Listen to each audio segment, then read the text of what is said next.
तो ये एक क्रिएटर की अर्निंग का रियलिटी ग्राफ है। एक्स एक्सिस यहाँ टाइम है और वाई एक्सिस अर्निंग है। पहला फेज होता है डिल्यूजनल फेज। तुम्हें लगता है कि तुम डालोगे और वायरल हो जाओगे, लेकिन इसकी रियलिटी ये है कि तुम जीरो से स्टार्ट नहीं करते हो, तुम माइनस से स्टार्ट करते हो। क्योंकि तुम्हें पता चलता है मुझे तो गियर्स की जरूरत है, सब्सक्रिप्शंस की जरूरत है, एआई टूल्स की जरूरत है, एडिटिंग टूल्स की जरूरत है, और कुछ लोग तो एड्स पे भी खर्चा करते हैं। तो यहाँ तुम्हारा आरओआई नेगेटिव से चालू होगा। फेज 2 में तुम एक फाउंडेशन बिल्ड करते हो। यहाँ जो इनकम होती है क्रिएटर की बहुत ज्यादा इनकंसिस्टेंट होती है। कभी 2000 तो कभी 10,000, कभी 50,000 तो कभी 20,000, कभी एक महीना इनकम मिलती है तो दूसरे महीने मिलती ही नहीं। इस फेज में तुम क्लैरिटी ढूंढते हो। तुम्हें पता चलता है कि नीश क्या होती है, हुक क्या होता है, ऑडियंस का बिहेवियर कैसा होता है, एल्गोरिथम क्या होता है, और 90% तुम्हारा कंपटीशन इसी फेज में खत्म होता है, क्योंकि उन्होंने जो डिल्यूजन देखा हुआ था वो उसकी रियलिटी मैच ही नहीं कर पा रहे। फिर हमें एक ब्रेक थ्रू मिलता है फेज 3 में। कुछ वीडियोस वायरल होती हैं तो कुछ नहीं होती। एक वीडियो वायरल हो रही है, एक वीडियो नीचे जा रही है। यहाँ जो एक क्रिएटर को इनकम मिलती है वो रेंज वाली इनकम होती है।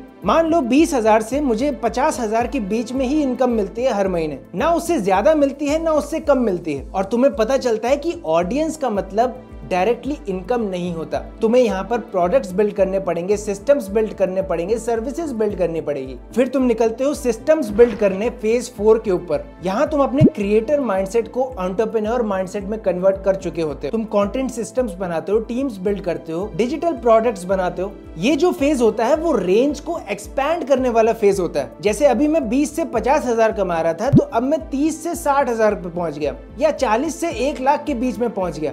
तो ये होता है फेज 4 में। और एंड में तुम लेगेसी बिल्ड करने निकलते हो फेज 5 के ऊपर। यहाँ अब बात सिर्फ कंटेंट की रह ही नहीं गई है, ना व्यूज की रह गई है। यहाँ बात है डिस्ट्रीब्यूशन की। तुमने अपना ब्रांड बनाया है, कम्युनिटी बना रखी है, सिस्टम बना रखे हैं। अब तुम बाकियों में वो बांटना चालू करोगे, जिससे तुम्हें इक्विटी, रॉयल्टीज और ब्रांड ओनरशिप मिलेगी। कोर्सेज, कोलैब, सैज, मीडिया, आईपीज। फैक्ट्री में अब एक मशीन नहीं, मल्टीपल मशीन्स हैं। और इसी फेज में एक क्रिएटर को टॉप 1% में गिना जाता है।